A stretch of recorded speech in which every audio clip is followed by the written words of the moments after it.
The call came on a Tuesday morning while I was reviewing quarterly reports for my hospitality empire. I was seated at my sleek glass desk, skimming through profit margins and expansion projections when my phone buzzed with an incoming call. The name flashing across the screen made me pause. Isabella Martinez, my sister Sophia's wedding planner. The moment I answered, I caught the subtle edge in her tone, the one that always signaled trouble. "Listen, honey," Isabella began, her voice thick with forced sweetness and underlying condescension.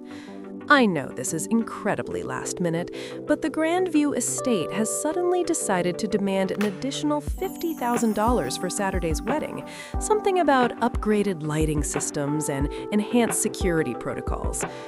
I slowly placed my coffee mug on the desk and walked toward the floor-to-ceiling windows of my downtown penthouse. 23 floors below, traffic flowed endlessly, the city waking into its usual controlled chaos, completely unaware that the quiet woman standing above them controlled a $2.8 billion hospitality empire stretching across 3 states. "50,000 seems excessive," I said evenly. "Have you discussed this directly with the owner?" Isabella let out a short, sharp laugh that held no humor. "Honey, you simply can't afford this place. The Grandview estate charges more per hour than most people earn in a month. Maybe it's time you suggested to your sister that she lower her expectations. There are perfectly lovely community centers that would suit your family's budget." The familiar calm washed over me, the same steady composure I relied on during hostile takeovers and high-stakes negotiations. "Actually, Isabella, why don't you ask the owner to call me directly? I'd prefer to sort this out personally." Her tone shifted into open mockery. "Sweetie, the owner of Grandview doesn't take calls from random relatives. This isn't some backyard event space. We're talking about the most elite wedding venue in the entire state. Now, can you cover the $50,000 or not?" "I'll take care of it," I replied quietly, and ended the call. 20 minutes later, my phone rang again.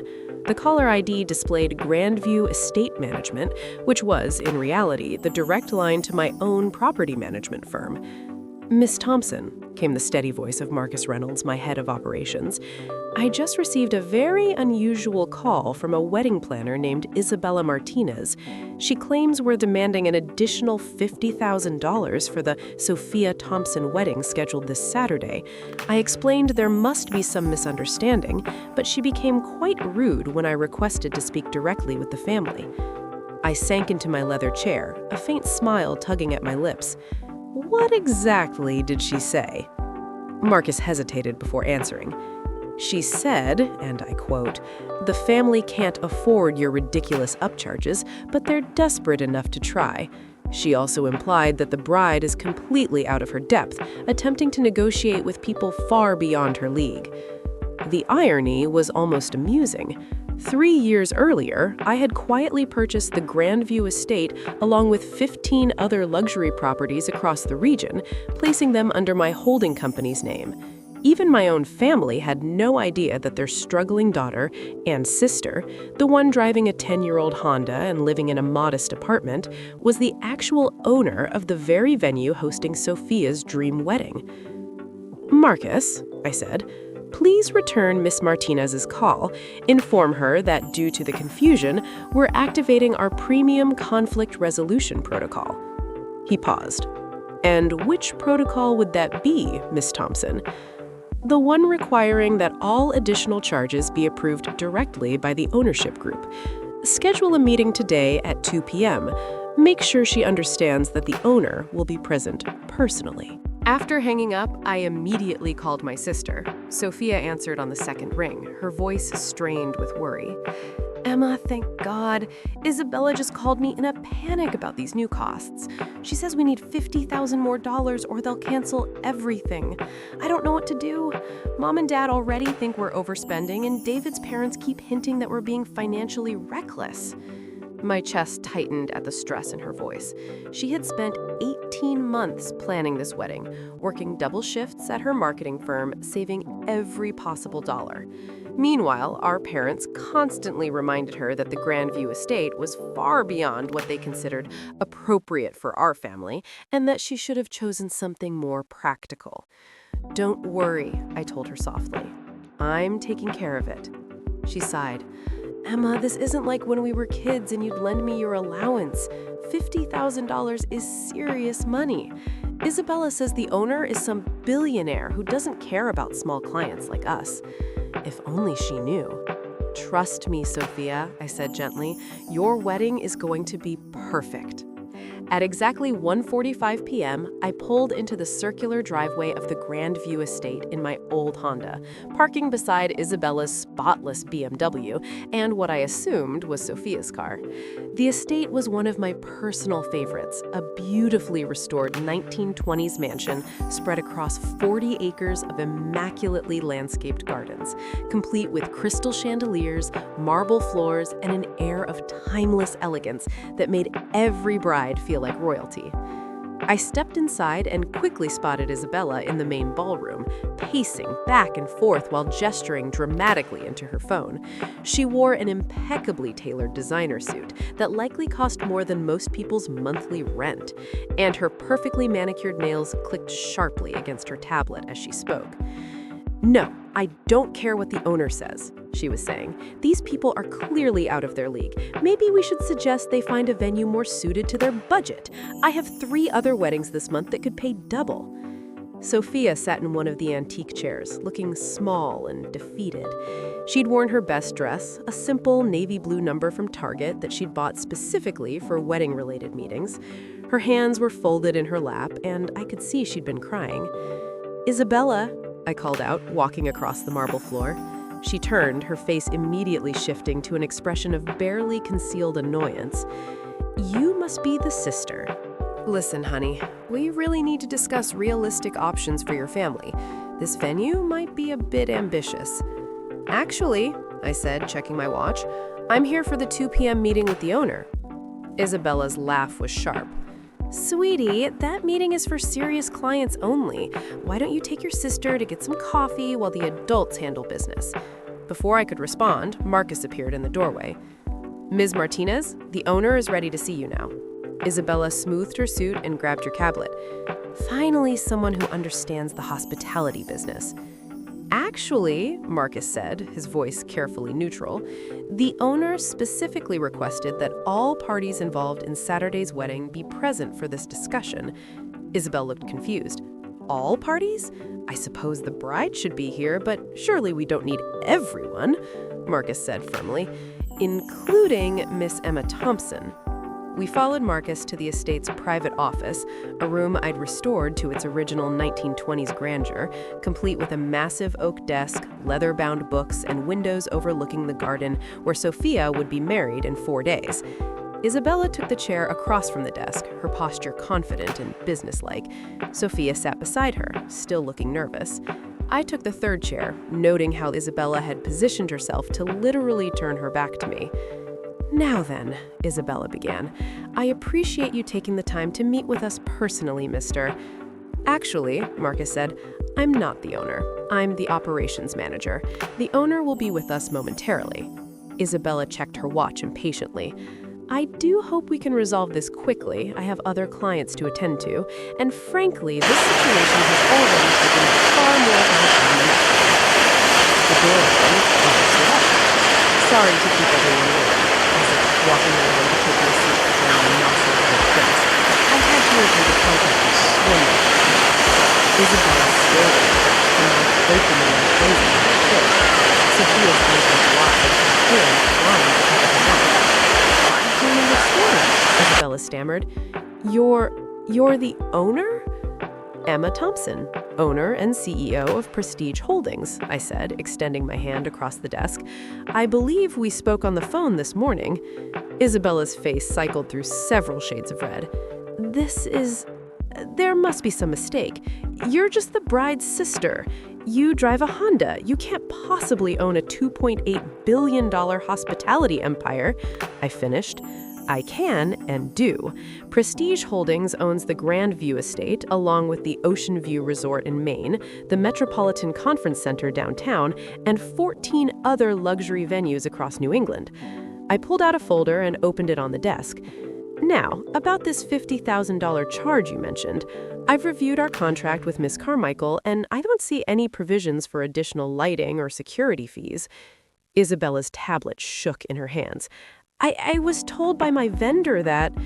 Which vendor would that be? I asked, my voice still calm but with an edge that made Isabella shrink back in her chair. The lighting company said... Isabella, I interrupted, I own the lighting company too.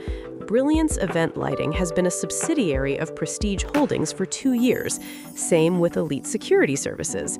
So please enlighten me about these mysterious additional charges. The room was silent, except for the ticking of the antique grandfather clock in the corner. Sophia was staring at me like she'd never seen me before, which, in a way, she hadn't. The truth is, I continued, there are no additional charges. There never were. According to my staff, you called this morning attempting to negotiate a personal commission fee with our vendors, claiming the family was wealthy enough to absorb extra costs. Isabella's face went white. That's not... I would never... I slid a document across the desk. This is a transcript of your conversation with Marcus this morning, where you suggested we inflate the bill because, quote, desperate families always pay premium prices, and these people are clearly desperate to impress. Isabella stared at the paper, her hands trembling. I can explain. There's more, I said, sliding another document forward. This is an email you sent to your assistant yesterday discussing how to squeeze every penny out of the Thompson wedding because the family was too unsophisticated to know better. Sophia gasped. Isabel looked like she might be sick. Now, I said, leaning back in my chair, let's discuss what's going to happen next. Isabella straightened up, apparently trying to salvage some dignity. Look, Miss Thompson, I think there's been a misunderstanding. I'm one of the most respected wedding planners in the state. I have connections with every major vendor, and I can make or break venues like this with my recommendations. I smiled. Isabella, I don't think you understand your position here. You attempted to defraud my sister. You tried to manipulate my vendors into inflating bills. And you've spent the last 3 weeks treating my family like we were beneath your notice. I was just trying to ensure the wedding met appropriate standards, she said weakly, by telling my sister yesterday that her dress was adequate for a family of your background and suggesting she consider a cash bar because people like you typically can't afford open bars. Sophia's head snapped toward Isabella. You said that was industry standard advice? And last week, I continued, when you told my parents that they should be grateful their daughter found someone willing to marry into the family despite knowing David comes from money. Isabella was now openly sweating. I never said... I have recordings. Isabella, this estate has been fully wired for security since I bought it. Every conversation, every meeting, every snide comment about my family's limited budget and social climbing aspirations. I stood up and walked to the window overlooking the gardens. Here's what's going to happen.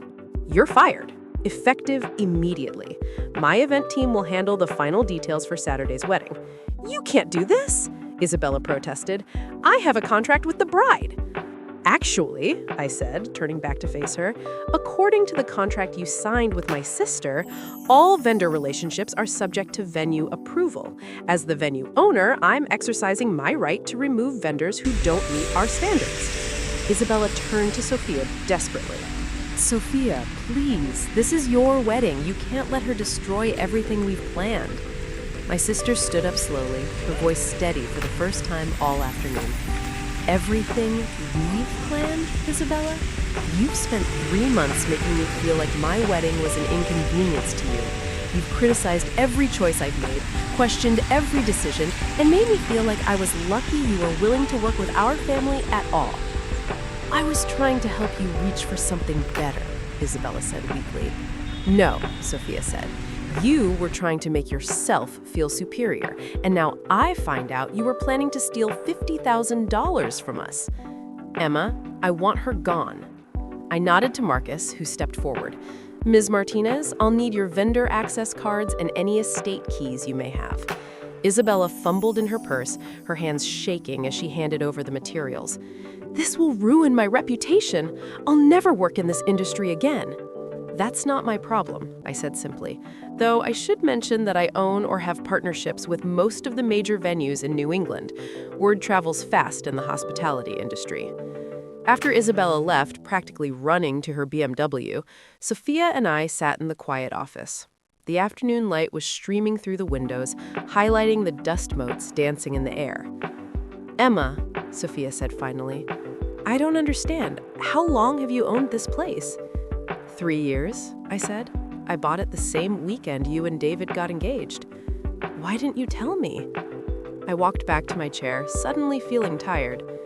Because I wanted you to choose it because you loved it, not because I owned it, and because... I paused, searching for the right words. Because our family has always seen me as the quiet one, the one who doesn't quite measure up. I didn't want your wedding to become about my money.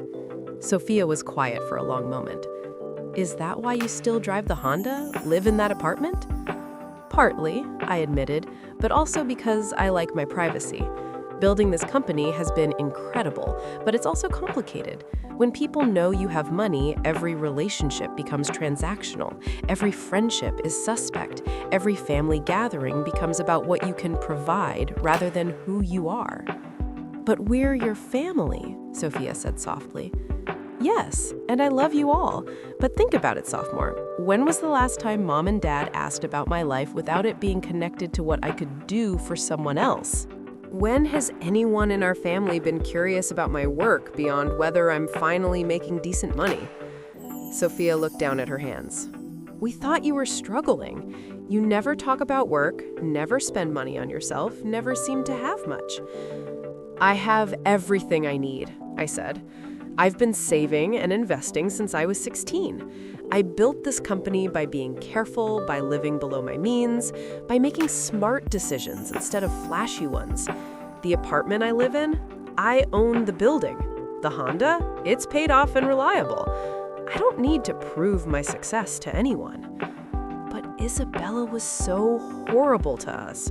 She made me feel like we were charity cases. People like Isabella exist everywhere, I said. They judge based on appearances, on what car you drive or how much you spend on clothes. They can't see past their own shallow assumptions. Marcus knocked on the door and entered. Miss Thompson, I have the revised wedding timeline. We've taken over all vendor coordination and everything is on schedule for Saturday. What about the menu changes Isabella mentioned? Sophia asked nervously. There were no menu changes, Marcus said with a smile. Ms. Martinez was apparently planning to upgrade you to our premium package and pocket the difference. Your original choices were perfect. After Marcus left, Sophia and I spent an hour going over the final details. As we talked, I watched my sister transform from the nervous, uncertain woman who'd been sitting in this room an hour ago into the confident, excited bride she should have been all along. Emma, she said as we prepared to leave, I need to ask you something. Anything? The money Mom and Dad have been lending me for wedding expenses, that came from you, didn't it? I didn't answer immediately, which was answer enough. They don't have that kind of money, she continued. Dad's been stressed about retirement savings, and Mom keeps talking about needing to work longer than planned. But suddenly they had $20,000 to help with my wedding? Your wedding is important, I said simply. Emma, why? Why do all this and let everyone think you're struggling? I looked around the office at the restored woodwork and carefully chosen antiques at the windows overlooking gardens where my sister would marry the man she loved in 4 days. Because this is what family should be, I said. Not transactions or obligations or keeping score. Just people who love each other enough to make each other's dreams come true. Sophia hugged me then, crying and laughing at the same time. I can't believe you did all this. Your wedding is going to be perfect, I told her. No stress, no additional charges, no Isabella. Just you and David and everyone who loves you celebrating your happiness. Saturday arrived with perfect spring weather. I wore a simple dress from my closet, not because I couldn't afford better, but because that's who I was. The woman who chose substance over flash, who built empires quietly, who showed love through actions rather than announcements. The ceremony was everything Sophia had dreamed of. The gardens were perfect. The flowers were stunning, and my sister was radiant as she walked down the aisle toward David, who looked at her like she was the most precious thing in the world. During the reception, I watched our family celebrating. Mom and Dad were relaxed and happy, not worrying about money for the first time in months. Our aunts and uncles were impressed by the elegance of the venue, and David's family was clearly seeing our family in a new light. Isabella's replacement, a lovely woman named Carmen who I'd worked with on other events, made sure everything ran smoothly. She treated every guest with respect, handled every detail with care, and made Sophia feel like the most important bride in the world. Near the end of the evening, my father approached me as I stood on the terrace overlooking the gardens. "Emma," he said, "I need to thank you." "For what, Dad?" "Sophia told me what happened with the wedding planner, about how you handled everything." He paused, looking out over the estate. "She also told me about the money we've been giving her, money that came from you." I didn't say anything, just waited. "I don't understand how you did it," he continued, "how you built something like this without any of us knowing. But I'm proud of you, and I'm sorry we never asked the right questions." "You don't need to apologize, Dad." "Yes, I do." He turned to face me. "We made assumptions about your life, about your choices. We saw what we expected to see instead of looking for who you really are." Later that night, after the last guest had left and the cleanup was complete, Sophia found me in the estate's kitchen sharing a quiet drink with Marcus and Carmen. "There she is," Marcus said, raising his glass, "the woman who threw the wedding of the year and managed to stay completely anonymous while doing it." "Not completely anonymous," Carmen added with a grin. "Half the guests spent the evening asking who owned this incredible place." "What did you tell them?" I asked. "That the owner values privacy above all else," Carmen said, though I think a few people are starting to put pieces together. Sophia sat down beside me. "Emma, I have something for you." She handed me a small wrapped box. Inside was a silver picture frame containing a photo from earlier that day. Not a formal wedding portrait, but a candid shot someone had taken of Sophia and me laughing together in the garden. "I wanted you to have this," she said, "because today was perfect, not because of the venue or the flowers or the food. It was perfect because you were there, making sure I felt loved and supported and valued." I looked at the photo, at my sister's radiant smile and my own genuine happiness. "Thank you." "No," Sophia said. "Thank you for everything you've done, everything you've built, everything you've given our family. But mostly, thank you for showing me that success isn't about impressing people or proving you belong somewhere. It's about having the power to make the people you love happy." As I drove home that night in my reliable Honda, I thought about Isabella's assumptions, about my family's misconceptions, about the choices I'd made over the years. I'd built an empire while letting people underestimate me, had accumulated wealth while living modestly, had gained power while remaining invisible. Some people might call it deception. I called it strategy. The next morning, I woke up in my modest apartment, made coffee in my simple kitchen, and prepared for another week of running my hospitality empire from behind the scenes. My phone buzzed with a text from Sophia. "Thank you for the most perfect day of my life. I love you." I smiled and got back to work, because this was who I was. Emma Thompson, the quiet sister who drove an old Honda and lived below her means, who also happened to own a $2.8 billion empire and had just thrown the wedding of the year. Some secrets were worth keeping,